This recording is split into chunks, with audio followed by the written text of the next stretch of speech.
The Legend of Zelda is one of the most iconic gaming series of all time, even if your parents and grandparents may always think that this is Zelda. The Switch is ending its life cycle soon, and with that, there are a good amount of Zelda games on this console. Some have changed gaming as we know it, and others were a little bit less impactful, but still fun. And it all started with The Legend of Zelda Breath of the Wild, which released on March 3rd, 2017 worldwide. Everyone has heard of Breath of the Wild. It's one of the best video games ever made. I can't think of a single person who has picked this game up and thought this is not a great game. Now, this was a major change in format from the classic Legend of Zelda titles, and pushed the series into open world exploration more similar to other open world games. Breath of the Wild throws you into a massive, sprawling open world where Link wakes up after a 100-year nap. And after that intense beauty sleep, he finds Hyrule in ruins. Calamity Ganon has destroyed much of the world, and Princess Zelda is out there somewhere holding him off. And your goal is to stop Ganon and save Zelda. You know what they say, if it ain't broke,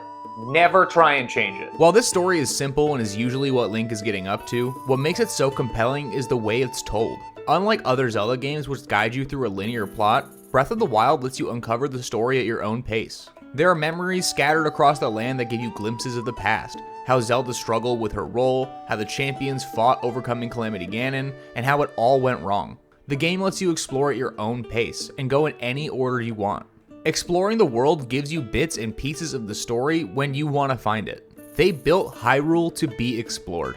Anywhere that you see, you can go to. The only thing holding you back is your imagination. You can climb mountains, tame horses, and even get struck by lightning. There are 4 divine beasts scattered on all corners of the land, each piloted by one of the champions, who fell in battle on the Day of Calamity.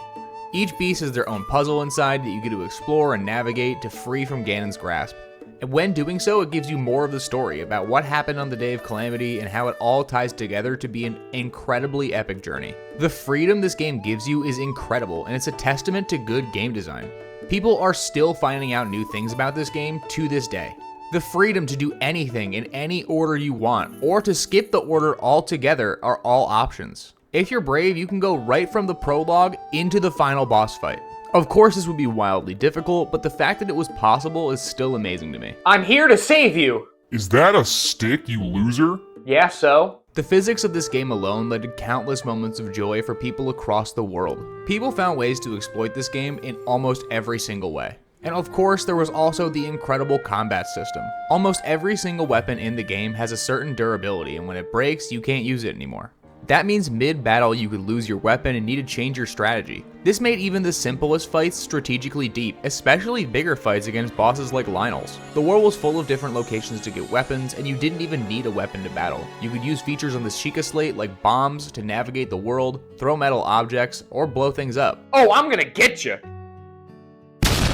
And scattered across the world, there are 120 shrines, each with puzzles more intricate than the last. And of course, there was an egregious amount of Korok seeds that could keep you looking for years to come. Breath of the Wild tested not only your combat skills, but your brain power, making it one of the greatest games on the Switch. Of course, some people aren't gonna like this game. The main complaint I hear is that the open world felt empty. Yes, there were all the shrines and Korok seeds, but for a lot of people, the emptiness between them felt like padding rather than meaningful exploration. And also, this was a huge change from the classic Zelda format. Games like Ocarina of Time, Wind Waker, and Twilight Princess share a similar design even if they have their own major differences. Breath of the Wild felt like an entirely new type of game, which is not what some people wanted. So if you were expecting a game like Ocarina of Time, I could see why you'd be frustrated, and I can understand why people wouldn't like the weapon durability system. Hunting down another copy of your favorite weapon is frustrating, but ultimately, Breath of the Wild is something special. It dared to be different, it did something that really changed open world games as a whole.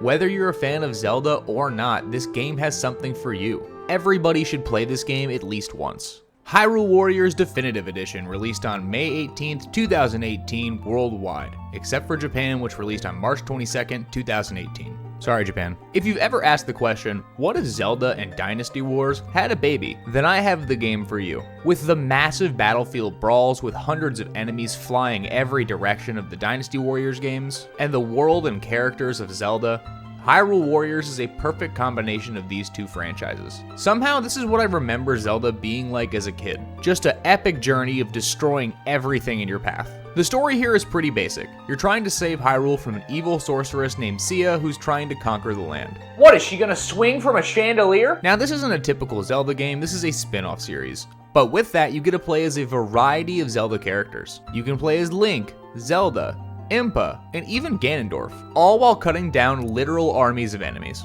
Hyrule Warriors was the embodiment of sheer chaos. There was something so satisfying about cutting through hundreds of enemies in a single attack. Watching wave after wave of enemies get tossed around is really engaging. Plus, it lets you play as multiple characters from the Zelda series, each with their own unique abilities and playstyles, which is something that is great for the Zelda series. I can't be the only one who thought it would be awesome to destroy waves of enemies as Ganon. This was originally a Wii U game, but they brought everything over to the Switch, including all the DLCs in this edition. And in short bursts, this game is really fun, but it gets extremely repetitive over time. Since this game is modeled after Dynasty Warriors, it involves a lot of hack and slash combat and not a lot else. If you're into that, great. If not, it can feel like a grind after a while. I personally really liked it, but I also haven't finished the game and I've owned it for years. There's something about cutting through wave after wave of enemies that's really satisfying in a short amount of time that is really hard to keep me engaged. I can't say it's bad by any means. It's really fun, but after a while, it's bland. So I ended up dropping it to play other games. Overall, it doesn't have enough depth to keep me engaged, but it's still a great time if you like this kind of game. Cadence of Hyrule released on June 13th, 2019 worldwide. Cadence of Hyrule is definitely a little different. It's a Zelda game with roguelike rhythm mechanics. It's made by the same team that made Crypt of the NecroDancer. And it's like if you took Zelda, Dance Dance Revolution, and Hades and put them in a blender. But instead of breaking it down on a dance pad, you're slaying moblins in real time to music. The story is pretty simple. You play as either Link or Zelda, and you have to stop Octavo, who's a villain who's enchanted Hyrule with music. The gimmick is that every movement you make has to be done in sync with the music. Cadence of Hyrule is easily the most unique Zelda game of all time. I guess you could make the argument that this isn't a Zelda game, but to me you can play as Link, so it counts. It's so unique because it took a big risk combining rhythm gameplay with the Zelda formula, and for the most part it worked really well. The music is phenomenal with the remixed Zelda music, and the combat feels fresh. It did a great job distinguishing itself from other games in the series. The rhythm-based movement and combat syncs really well with how the game was already shaped, and it just seems like an interesting take on the series' assets. But here's the thing, if you're not into rhythm games, this can be frustrating. You have to have some pretty good timing or else you're going to struggle getting through the simplest encounters. And it's not that long of a game, it only took me about 8 hours to beat it, but for only $25 on the eShop, it's really just a bite-sized Zelda experience. It's a short but sweet title. I don't really like rhythm games because I have 2 left feet, but this is something that I was actually pretty good at. If you haven't checked this out, I really think it's worth a shot. The unique gameplay and awesome soundtrack make it stand out in the series. And if you like roguelikes, rhythm games, or Zelda, it probably has something for you. The Legend of Zelda Link's Awakening released on September 20th, 2019. Originally released on the Game Boy back in 1993, Link's Awakening got a fresh coat of paint when it was remade for the Switch. The game starts with Link stranded on a mysterious island called Koholint. It's a decent take on the Zelda formula. There's no Zelda, no Ganon, and no Hyrule. It's a completely different vibe. The goal is to collect 8 magical instruments to wake up the Windfish, which may or may not free Link from the island. The game is the classic top-down Zelda dungeon crawling experience with 8 challenging dungeons and a variety of quirky characters. It has the new chibi art style, which works really well for the formula, and I think it's a really good-looking game. But what really sets it apart is the offbeat, almost surreal story. It has a weird story, and for a Zelda game, it feels different enough to really stand out. But the gameplay is classic Zelda. Tight controls, challenging dungeons, and plenty of items to collect. If you like the top-down Zelda games, this will be your jam. I prefer the 3D Zelda games myself, but that's not to say this is bad by any means. It's a great entry point for new players since it's not anything overwhelming as some of the larger titles in the series. I think it's a good place to start for people if they've never played a top-down Zelda before. One of the main complaints I have though hasn't been talked about all that much. It has a lot of performance issues. Despite its simple visuals and its chibi art style, the game has huge frame rate drops, especially in areas with lots of action. I'm not sure if it was just me, but I would lag a lot sometimes, and it felt really slow when compared to other top-down Zelda games. Now, it wasn't game-breaking at all, but it was definitely noticeable. And while the game was charming, it was so short for a full-price game. You could beat it in 10 to 12 hours, which left me feeling like I didn't get enough bang for my buck here.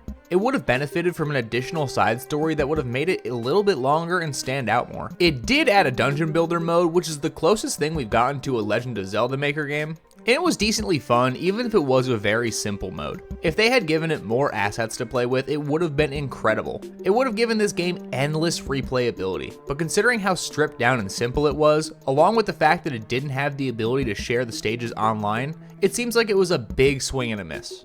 I like this game, but compared to other Zelda games that released for the console, it's just lacking in content. It's double the price of Cadence for Hyrule for only a few more hours of content. But overall, if you're a fan of top-down Zelda games, this is 100% worth it. Hyrule Warriors Age of Calamity released on November 20th, 2020 worldwide. Age of Calamity is a prequel to Breath of the Wild. It gave us a look at the events that led to the fall of Hyrule and how everything went so bad so fast. This is a far more story-driven version of Hyrule Warriors, which is something the original game desperately needed. This is set 100 years before the events of Breath of the Wild. The game shows how the champions, Link and Zelda, all tried to fight off Calamity Ganon, and how Link ended up taking his really long beauty nap. But the game packs in a ton of action and drama as you experience the lead up to Hyrule's destruction. Making a prequel that showed the events before Breath of the Wild was a no-brainer and a genius idea. But having it be a Warriors game was an even better idea. The scale of battles in Warriors titles are massive, and it has the ability to show a massive battle that took place 100 years before Breath of the Wild. Age of Calamity expanded on the lore and the characters that made Breath of the Wild so great. You get to see more of the champions' personalities and struggles, which made the story even more impactful. As someone who loved the story of Breath of the Wild, this was a perfect way to build on it. It had great moments that made Breath of the Wild even more fun alongside it. That said though, it still suffers from some of the same issues Hyrule Warriors did. The gameplay gets really repetitive. The massive battles are really fun at first, but after a while, it's just more of the same. Plus, the frame rate really struggles during intense fights. It can be a complete buzzkill. But besides the performance issues and the repetitiveness, this is a far better version of the first Hyrule Warriors game.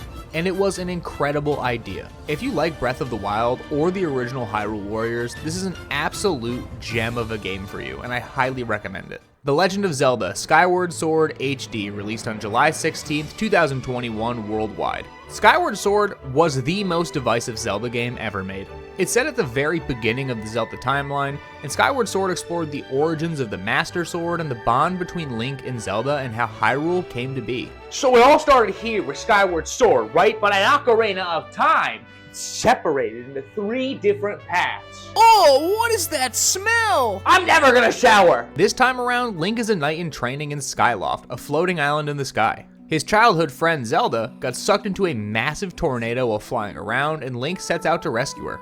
What follows is a tale of destiny, gods, and one of the best villains in Zelda history, Girahim. Beyond the swordplay and the epic skydiving stunts, the story delves deeper into the lore of the Zelda universe than any other game since, giving fans some much needed answers to the origin of the Master Sword and other things. As someone who's tried to learn as much as possible about video game lore, The Legend of Zelda has always been hard for me to follow. With all the timelines and the differing stories, it was hard to gather what was going on. But because this is the first game in the series timeline, it was decently easy to follow, which allowed me to get really into the story for this one. Now, this originally released for the Wii, and one of the biggest upgrades for this version was the updated controls. On the Wii, the motion controls were what divided fans the most, but in the HD version, you could choose between motion controls or traditional button controls, which made the game so much more accessible.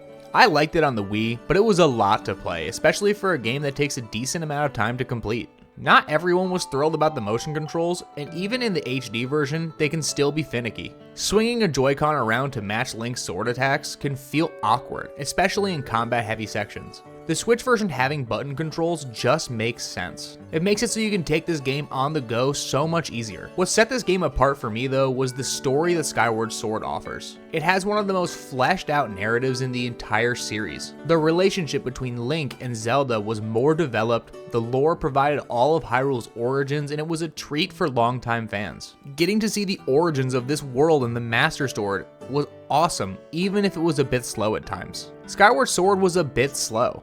The game felt like it had a lot of padding, with some sections having you fly between floating islands more than you're actually solving the puzzles or fighting enemies. And with certain areas getting recycled later in the game, it felt kind of repetitive. But this was the last traditional 3D Zelda game we've gotten. and it was seemingly a weird note to end on. Skyward Sword is a fun game, but there were a lot of things that made it feel like a strange entry in the series. It started off as a Wii game, and I feel like they struggled to make it a classic Zelda game that was enhanced by motion controls. With games like Mario Galaxy, the motion controls enhanced the experience and made it feel way less like a gimmick.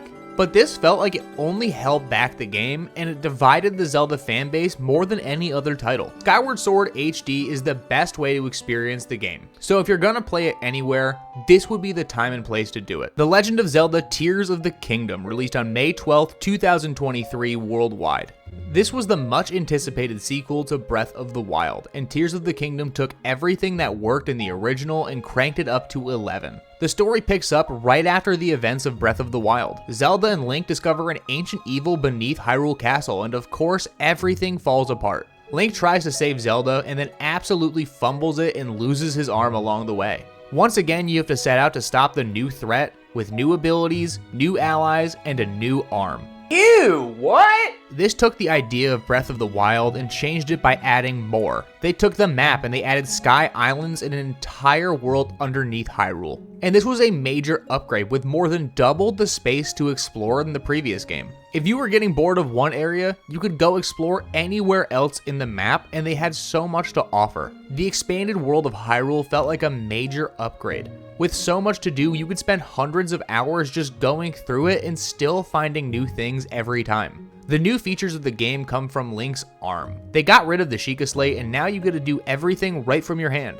The new powers really help this game stand out. It's the definition of a sandbox game. You can do whatever you want, however you want to. If you want to combine two items together, you can do that. If you want to make a sword, go for it. And if you're like everyone else, you're going to make a hover bike and go from point A to point B. This is true freedom. It lets players explore the world exactly how they want to with no wrong way to do it. Everything that made Breath of the Wild so good is in this game, and it feels like a more fleshed out version. Of course, there are things I like more in Breath of the Wild, like the Sage abilities and the Divine Beasts, but Tears of the Kingdom takes that formula to new heights, both literally and figuratively. The freedom that this game allows is something that is truly one of a kind. This game offers endless replayability and exploration. It's truly a masterpiece and one of the best games on the Switch and of all time. And if you haven't played it yet, you absolutely need to play this and Breath of the Wild. The Legend of Zelda Echoes of Wisdom released on September 26th, 2024 worldwide. Now, as of recording this, I have played about 4 hours of Echoes of Wisdom, and it is just as good as I thought it was going to be. This game has you playing as Zelda trying to save Link. It's a classic top-down Zelda game with a solid twist. Playing as Zelda offers a great twist to the game, and it's really enjoyable so far. Now, I can't give a full review of the game because I haven't beaten it yet, but I will make a full review of this game as soon as I beat it. Of course, you can't talk about Zelda on the Switch without talking about NSO. With the Switch Online membership, you can play most of the classic Zelda games right from your home console. Having the ability to play games like Ocarina of Time, Majora's Mask, and A Link to the Past whenever you want is a blessing. Of course, I would prefer to have a virtual console so I could download these games and avoid losing access in the future, but this is fine as long as it's available. In the future, with the release of the Switch 2, this better still be a feature, but considering it is now, I can't be that upset. But overall, The Legend of Zelda is at a peak point on the Switch. It had so many titles with some of the best games ever made, some unique takes on the franchise, and some games that were given a second chance to succeed. The titles really take the series to new heights and give loads of options for players depending on their preference. Link and Zelda's adventures have never been more accessible, and that's something special. Now, for the love of God, please give us Twilight Princess and Wind Waker for the Switch, or I'm going to cry. And as always, I wanted to say thank you for watching. I hope that you and your family have an incredible rest of your day, and if you like anything that you saw here, please consider subscribing.